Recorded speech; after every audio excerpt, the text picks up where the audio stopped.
Assalamualaikum dan salam sejahtera. Apa khabar semua? Hari ini kita nak belajar panduan menjawab soalan bahagian B Bahasa Melayu UPSR Kertas 2. Untuk kertas 2 kita kena membina ulasan. Markah yang diberi ialah 15 markah. Okey. Mengulas maklumat itu apa ya?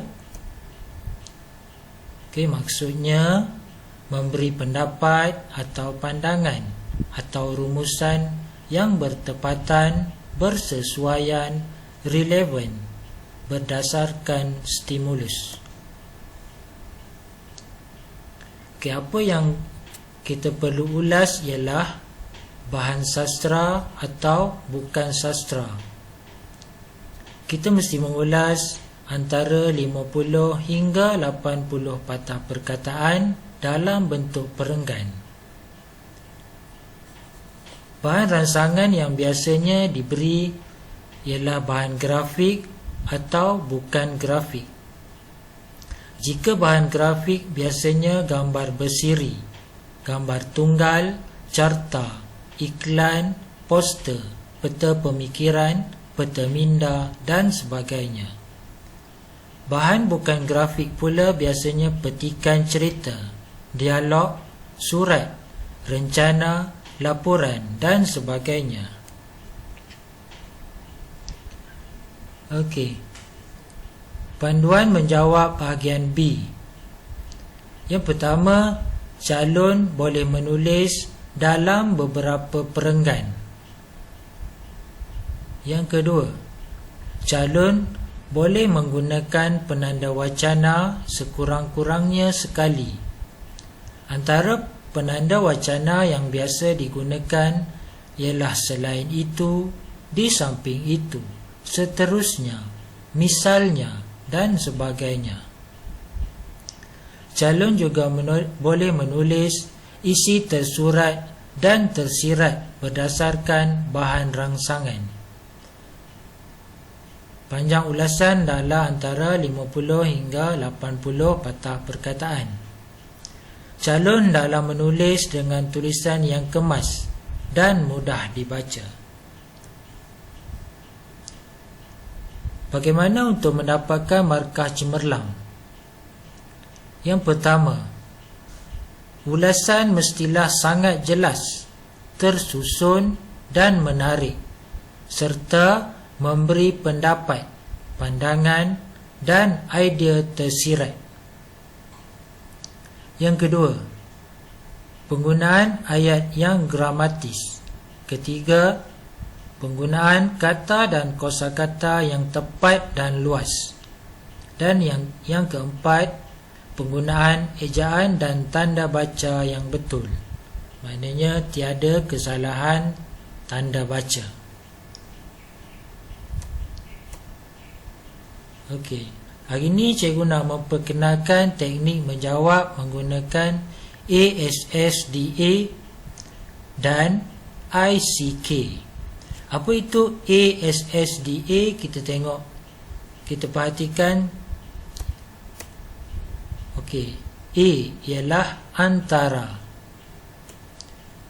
S selain itu, S seterusnya, D di samping itu, A akhirnya.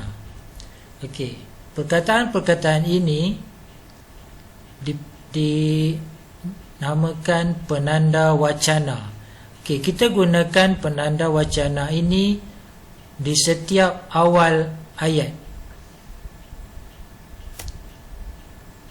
Okey, tambah idea, contoh dan kesan. Okey, bagaimana kita nak membina ayat menggunakan ICK? Okey, saya akan kupas bagaimana cara menggunakan ICK selepas ini. Okey, cuba kita perhatikan soalan ini. Soalan ini berbunyi, poster di bawah menunjukkan aktiviti-aktiviti yang boleh dilakukan ketika Perintah Kawalan Pergerakan PKP dikuatkuasakan oleh kerajaan. Bina ulasan tentang aktiviti-aktiviti tersebut dalam bentuk perenggan. Okey, cuba kita tengok poster ni. Duduk di rumah pun masih boleh beraktiviti. Okey, perkataan beraktiviti tu tak boleh digunakan. Ini hanya dalam poster. Okey, perkataan yang sebenar ialah melakukan aktiviti.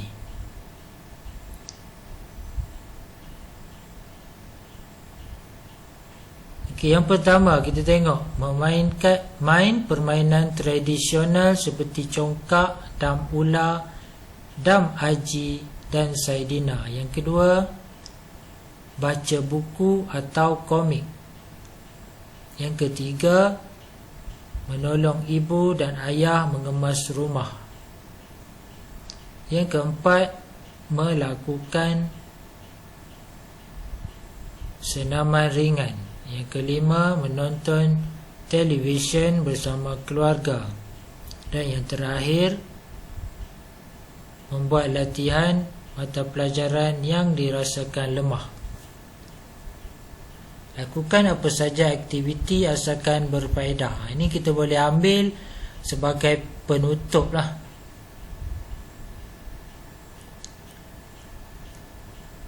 Okey, langkah-langkah menjawab. Selepas kita baca soalan tadi, okey, ini langkah-langkah dia. Yang pertama, baca soalan dan mengesan kehendak soalan. Okey, kita mesti kesan kehendak soalan, baru kita boleh jawab dengan tepat ulasan tersebut. Okey, kotakkan perkataan tentang dalam soalan jika ada. Okey, kalau tak ada, kamu kena pandai mengesan kehendak soalan. Okey, jika ada, dia lebih memudahkan. Kerana kehendak soalan tu biasanya selepas perkataan tentang. Jadi, kamu garis perkataan yang selepas perkataan tentang tu. Kemudian, bina peta minda tentang kehendak soalan. Okey, kehendak soalan tu kita letak di tengah-tengah peta minda. Kemudian bina ulasan yang lengkap berdasarkan peta minda yang telah kamu buat. Okey, ingat penanda wacana ASSDA dan ICK semasa kamu membina ulasan. Okey, cuba tengok peta minda. Okey, yang tadi kehendak soalan tu letak di tengah-tengah peta minda.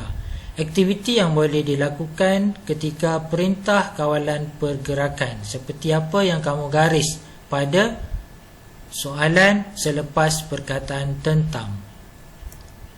Okey, yang pertama, main permainan tradisional. Kedua, membaca buku atau komik.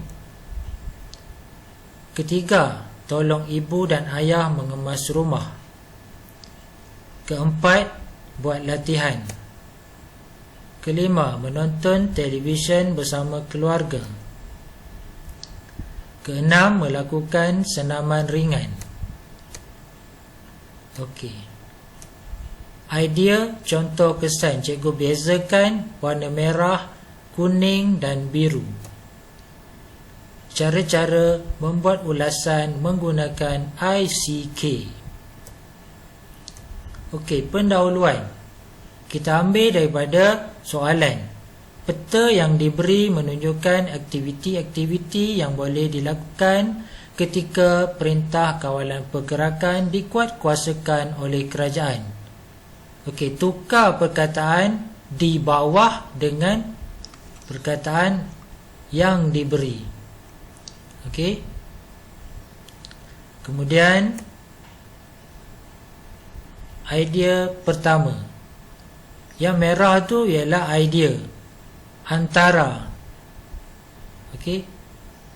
A tadi, ASSDA. A itu ialah antara.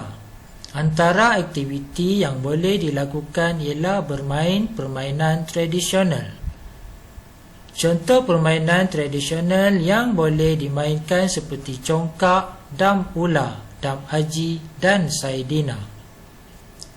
Manakala kesan dia pula ialah permainan ini membolehkan kita memainkan semula permainan yang telah lama dilupakan. Okey, secara tidak langsung kamu akan memberikan satu idea tersirat. Jadi ulasan kamu mempunyai idea tersirat, baru kamu boleh dapat markah cemerlang. Okey, kalau kamu beri hanya idea yang tersirat yang kamu ambil daripada poster, kamu tak akan dapat markah cemerlang. Okey, cuba tengok pada idea yang kedua, iaitu boleh membaca buku dan komik. Selain itu, kita boleh membaca buku dan komik. Contoh, antara buku yang boleh dibaca seperti novel, buku pelajaran, komik lawak kampus dan sebagainya.